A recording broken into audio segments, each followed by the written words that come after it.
খাওনি বাউনি 3 দিন 3 রাত কোথাও যেওনি 3 দিন ঘরে বসে পিঠে ভাত খেও। নমস্কার বন্ধুরা, আজ পৌষ সংক্রান্তি। সকলকে পৌষ সংক্রান্তির শুভেচ্ছা। আর পৌষ সংক্রান্তি উপলক্ষে আজকে আমাদের রেসিপি দুধ পুলি।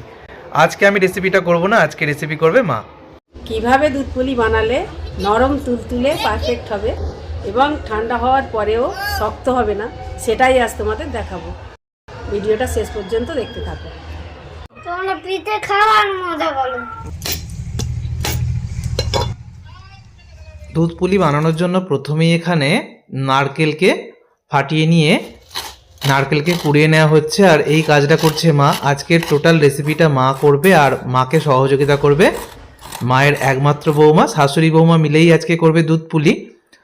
তো তোমরা অনেকেই প্রশ্ন করো যে আমি রান্না কোথা থেকে শিখেছি। বেশিরভাগ রান্নাই কিন্তু তোমাদের সাথে যেগুলো শেয়ার করি মায়ের থেকে শেখা, আর বেশ কিছু রান্না আমার দাদার থেকে শেখা। তো হাতে খড়ি রান্নার মায়ের থেকেই, আর এই পিঠে বানানো শিখেছি মায়ের কাছেই।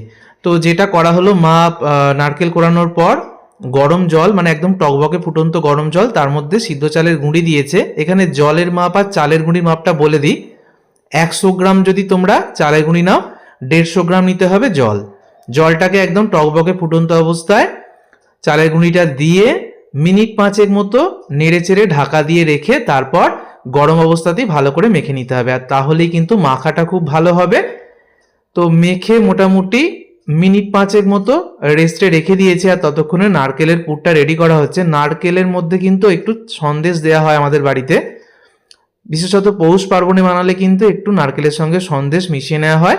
শুধু নারকেল দিয়ে করলেও চলবে। আর নারকেলের মধ্যে একটু নলেন গুড় ভালো করে আগে মিশিয়ে নেওয়া হচ্ছে। তো মাকে দেখেছি ছোটবেলা থেকে এইভাবেই করতে, নারকেল, সন্দেশ আর নলেন গুড় ভালো করে মিশিয়ে নিতে। যদি সন্দেশ না থাকে তোমরা গুঁড়ো দুধকেও মিশিয়ে নিতে পারো। তারপরে কড়াইতে ওই 3-4 মিনিট মতো পাক দিলেই হয়ে যায়। এটা অনেক বেশিক্ষণ পাক দেওয়ার দরকার নেই, তাহলেই কিন্তু নারকেলের পুর একদম রেডি। নারকেল, সন্দেশ, নলেন গুড় দিয়ে পুর একদমই রেডি। মিষ্টিটা কিন্তু অবশ্যই তোমাদের পছন্দ মতো মিশিয়ে নেবে। পুর কিন্তু অতিরিক্ত মিষ্টি আমাদের বাড়িতে করা হয় না। এবার দুধ পুলির জন্য এখানে আমি হাঁড়িতে দেখলাম মাকে 1 লিটার লিকুইড দুধ দিয়ে দিল। 2 হাফ লিটারের দুধের প্যাকেট আর 4টে এলাচকে ফাটিয়ে দিয়ে দিয়েছে। দুধটা ঘন হতে থাক, মানে ফুটতে থাক। ততক্ষণে পিঠেগুলো শেপ দিতে বসে পড়েছে শাশুড়ি বৌমা দুজনেই। তো প্রথমে মায়েরটা দেখাচ্ছি। তো মা যেটা করছে যে অল্প অল্প করে এরকম লেচি নিয়ে টোপর করে নিচ্ছে আগে, তার মধ্যে পুর ভরে তারপরে পিঠেগুলো শেপ দিয়ে দিচ্ছে।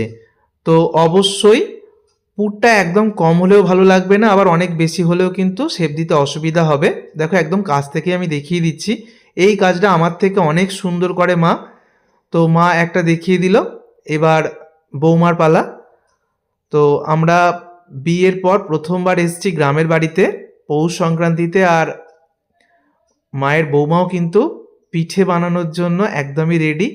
ও মায়ের সাথে যতটা পারছে সহযোগিতা করছে। ও কিন্তু ভালোই বেশ পিঠে বানায়, আমি প্রথমবার দেখলাম পিঠে বানাতে। তো আমার থেকে অনেক বেশি সুন্দর করছে, কিন্তু ও এতটা সুন্দর বোধহয় আমিও পারবো না। যাই হোক, এই পিঠে বানানোর ক্ষেত্রে দুটো জিনিস মনে রাখবে। মাখাটা যেন খুব ভালো হয়, মাখা ভালো হলে শেপ দিতে সুবিধা হবে। আর পুরটা কিন্তু একদম চেপে চেপে দেবে না, আবার একদম কম হলেও ভালো লাগবে না। আর সিলটা কিন্তু ভালো করে করতে হবে।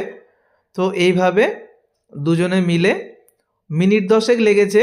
মায়ের খুব তাড়াতাড়ি হয়ে যায়, আর মায়ের বৌমাও যতটা পেরেছে তাড়াতাড়ি সহযোগিতা করে পিঠেগুলো শেপ দিয়ে দিয়েছে। এবার এখানে দেখো দুধটা বেশ কিছুক্ষণ ফুটিয়ে ঘন করে নেওয়া হয়েছে। তারপর একে একে মা দুধ পুলির যে পিঠেগুলো সিদ্ধ করতে দিয়ে দিচ্ছে। তো এগুলো দুধের মধ্যে মিনিট 15 মতো সিদ্ধ করলেই হয়ে যাবে। এগুলো নাড়াচাড়া করা যাবে না একদমই। তো আস্তে আস্তে সিদ্ধ হচ্ছে। গ্যাসের ফ্লেমটাকে মিডিয়ামে করা আছে। মিডিয়াম ফ্লেমে মিনিট 15 মতো অপেক্ষা করলেই দুধ পুলির পিঠেগুলো সিদ্ধ হয়ে যাবে। পিঠে সিদ্ধ হয়ে গেছে। এবার গ্যাস অফ করে মিনিট 2 মতো রেখে দেওয়া হবে। 2 থেকে 3 মিনিট পর গুড়টা মেশাতে হবে। কখনোই গরম অবস্থায় গুড় মেশাবে না, দুধ কিন্তু কেটে যাবে। আর দেখো গুড়টা দেওয়ার পর খুন্তিটাকে হাঁড়ির একটা জায়গায় জাস্ট একটু নাড়াচাড়া দেওয়া হচ্ছে, খুব বেশি ঘাঁটা হয়নি। তো এবার ঠান্ডা হয়ে গেলে সার্ভ করা হবে। তো পুরোপুরি ঠান্ডা হয়নি, এখনও গরম আছে। ঠান্ডা হয়ে গেলে এটা বেশ ঘন হয়ে যায় আর খেতেও ভালো লাগে। যে কোনো পিঠে, বিশেষ করে মিষ্টি ধরনের পিঠে, দুধ পুলি, ভাজা পিঠে, এগুলো কিন্তু ঠান্ডা হলে, পাটিসাপটা ঠান্ডা হলে খেতে বেশি ভালো লাগে।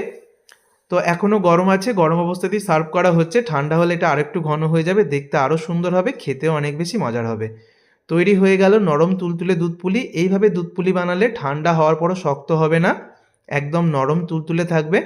আর দুধ পুলি ঠান্ডা হওয়ার পরও যাতে কোনো রকমভাবে শক্ত না হয় তার জন্য একটা টিপস, যখন তোমরা চালের গুঁড়িটা মাখবে তখন একটা রাঙালুকে সিদ্ধ করে খোসা ছাড়িয়ে সেই রাঙালুটাকে চালের গুঁড়ির সাথে মেখে নিলেও কিন্তু ঠান্ডা হওয়ার পর দুধ পুলি কখনোই শক্ত হয় না।